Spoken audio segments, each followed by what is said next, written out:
Good afternoon, students. Now we are going to see the continuation of the morning session. I hope that you all know about, you are very clear about the morning session. So let me move on to the next session. So now we are going to see about the amplitude modulation by multiple sine waves. Okay. In between the before sessions, we have seen that only by amplitude modulation of the single wave only. Now we are going to see multiple sine waves. Okay.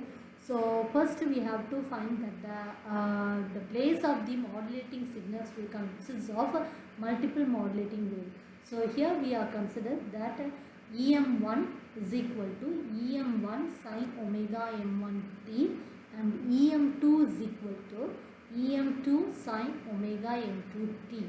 Okay. So then modulating the total modulating signal means EM is equal to EM1 plus EM2. So let me receive the equation as EM1 sin omega M1 t plus EM2 sin omega M2 t. Okay. So on the basis of this equation, we can write the equation for AM signal. So EAM is equal to EC plus EM1 sin omega M1 t plus EM2 sin omega M2 t. So small EAM is equal to EC plus EM1 sin omega M1 into t plus EM2 sin omega M2 t into sin omega ct. So taking EC as a common, so let me get EC into 1 plus EM1 by EC sin omega M1 t plus EM2 by EC sin omega M2 t into sin omega ct. Okay.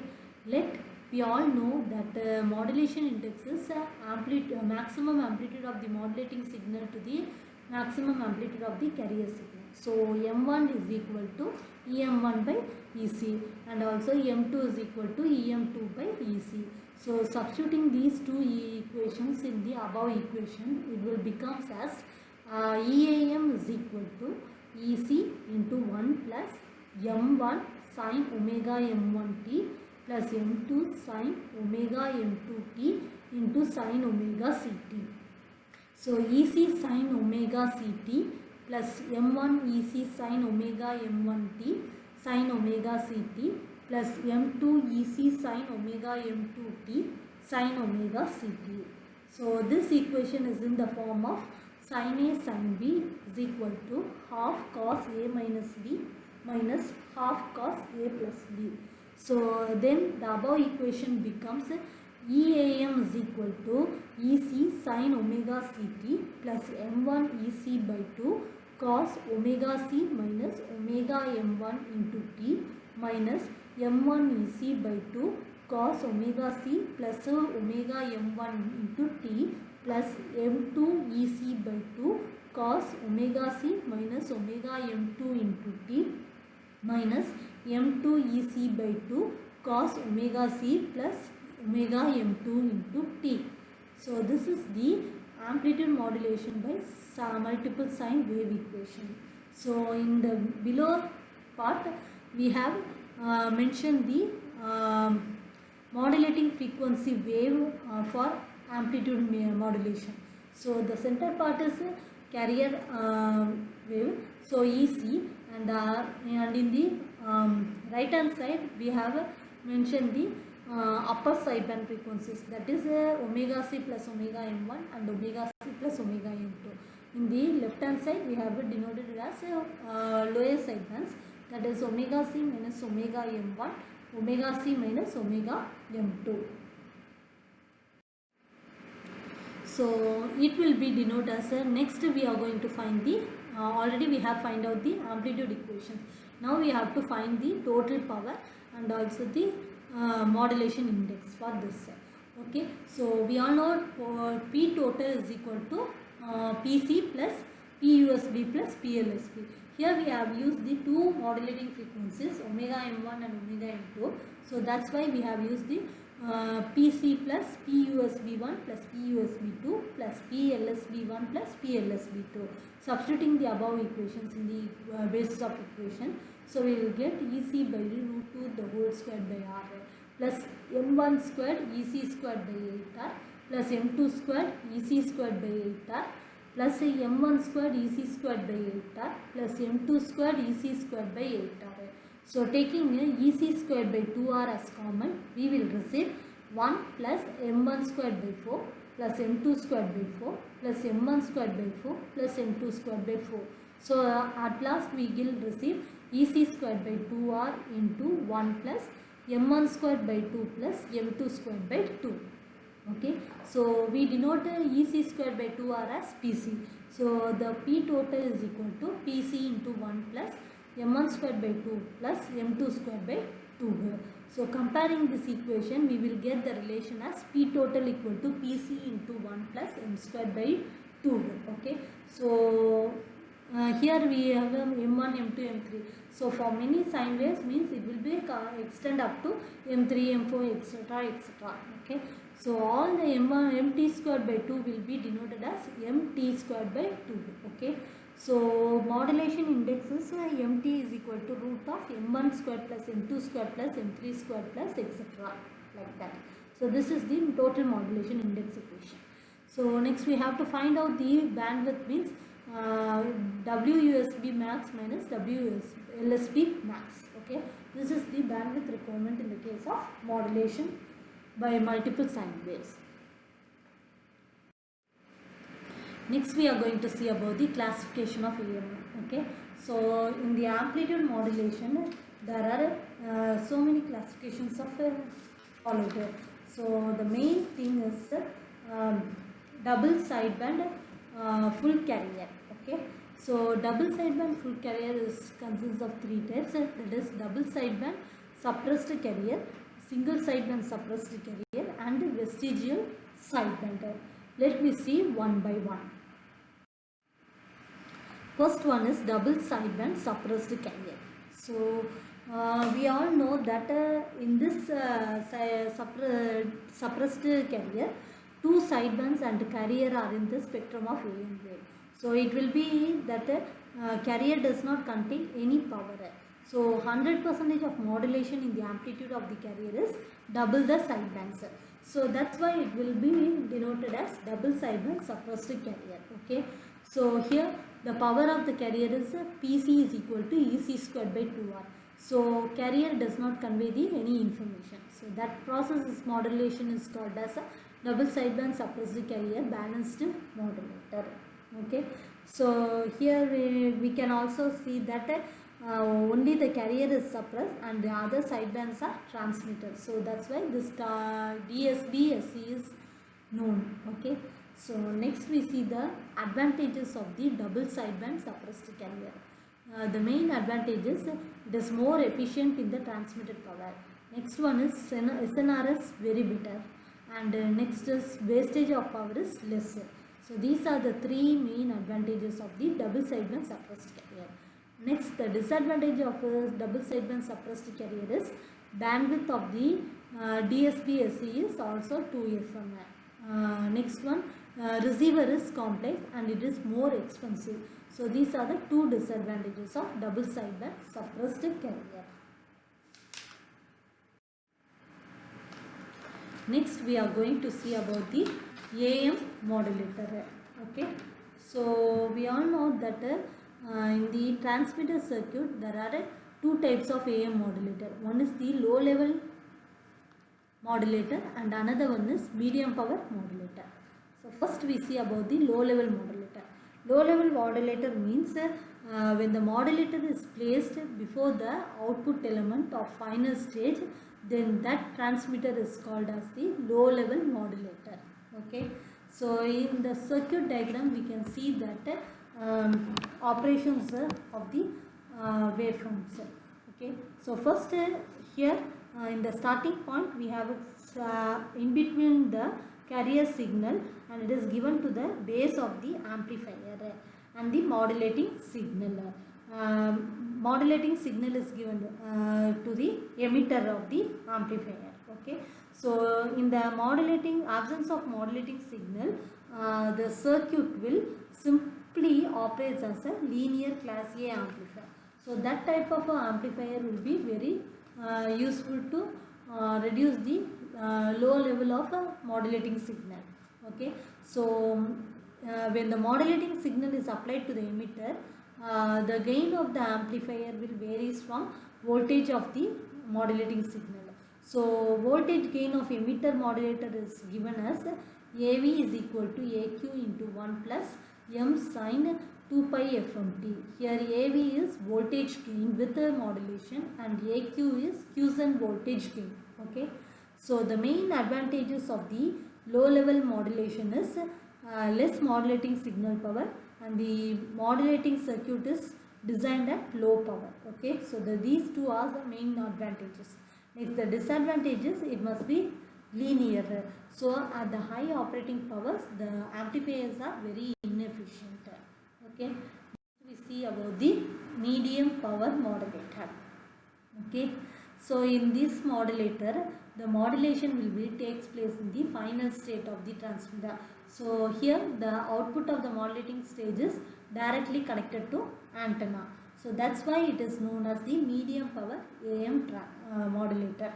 Okay, so here we have used that the modulated output can be obtained by making the voltage on the output electrode to the input modulating signal. So here the transistor is biased and it is well beyond the cutoff, so it operates as a class C mode. Okay, so next the class C mode is used because it's a high efficiency. That's why we are using the class C mode.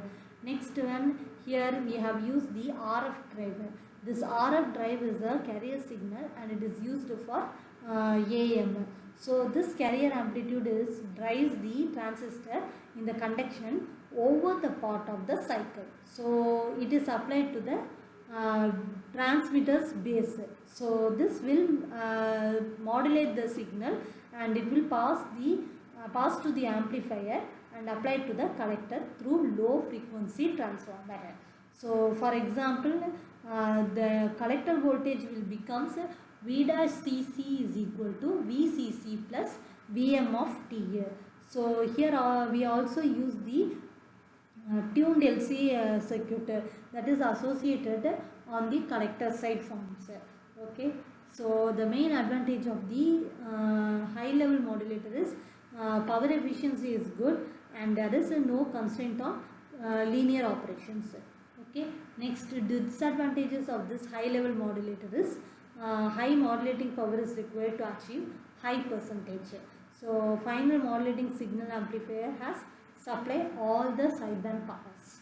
So these are the advantages and disadvantages of medium power modulator or high level modulator. So next we are going to see about the AM transmitter. In AM transmitters there are three types of transmitters. One is high level transmitter, another one is low level transmitter, and last one is AM broadcast transmitter. Okay, so first we are going to see about the high level transmitter. So in this figure you all know that the crystal oscillator will generate the carrier frequency. So here buffer amplifiers and driver amplifiers will amplify the power level of the carrier and the required value. Okay, so this amplified carrier is given to class C modulator amplifier. So the modulating signal is audio signal and it will be given to the audio amplifier. Next it will be given to audio power amplifier at the level of suitable modulation. Okay, all these audio inputs are at last connected to the modulator amplifier class C. So modulating amplifier is given to the antenna through some antenna matching network. This antenna matching network is tuned LC circuit and in collector circuit of modulator amplifier. So thus the high power levels and deliver power directly to the antenna. So that's why this is called as the high level transmitter modulated signal. Next we are going to see about the low level transmitter. Here the AM transmitter will observe the linear class B power amplifier. So there is only one difference between the high level transmitter and the low level transmitter. In low level transmitter we use the linear class B power amplifier, but in high level transmitter we will never use the linear class B power amplifier. Why we are using this power amplifier means, after the class C modulator amplifier it is used and it will performs the major power amplification and feeds the amplified AM signal to antenna. So that's why we have used the linear class B power amplifier in this diagram. Okay, so the modulated AM signal is amplified by class B power amplifier to avoid the distortions in the output. So this is the low level transmitter. So next one is AM broadcast transmitter using partially modulated driver stage. So the main difference is here we have used the crystal oscillator. Okay, so this crystal oscillator will generate the carrier signal. So next, buffer amplifier carries power level of the carrier. Okay, the driver stage in class C modulator amplifier and it is partially modulated. So this signal will pass the high power levels by class C modulated power amplifier. So this type of modulation has two advantages. One is it contains more tubes in the main amplifier fields, and another one is the total power is distributed in the driver and the main amplifier. So here we have used the audio modulating signal and it is amplified and fed to the modulated driver amplifier. This signal will coupled with the class C driver and modulator through the transformer coupling. So next it will be transmit the signals and it is demodulated by linear detector and given as a feedback to the audio amplifier. So at last this negative feedback will linearize the modulation characteristics. Okay. Next we are going to see about the degrees of modulation. Okay. So in this modulation there are three types of degrees are found. One is under modulation, critical modulation and over modulation. Okay. So first we are going to see about the under modulation. Under modulation is MA less than 1 and VM is less than VC. Here we are in this diagram you can see that the envelope of the AM signal will not reach the zero amplitude axis. Then that type of a modulation is known as the under modulation. Okay, so here it will not recover the message signal without any distortions. Okay, next critical modulation. Here MA is equal to 1 and EM is equal to EC. Here you will get the 100% of the critical modulation axis, that is and the envelope detector can recover the message signal without any distortions. This is the critical modulation technique. Okay. Next one is over modulation. In this diagram we have written that MA is greater than 1 and EM is greater than EC here. So here in this portion the modulated signal will cross the zero amplitude axis due to the envelope distortion occurs. So here we have both the positive as well as negative modulation signals and it will cancelled or clipped out. So this is the denoted by over modulation. Okay. Thank you students. That's all today's session. We will meet tomorrow by next topic. Thank you.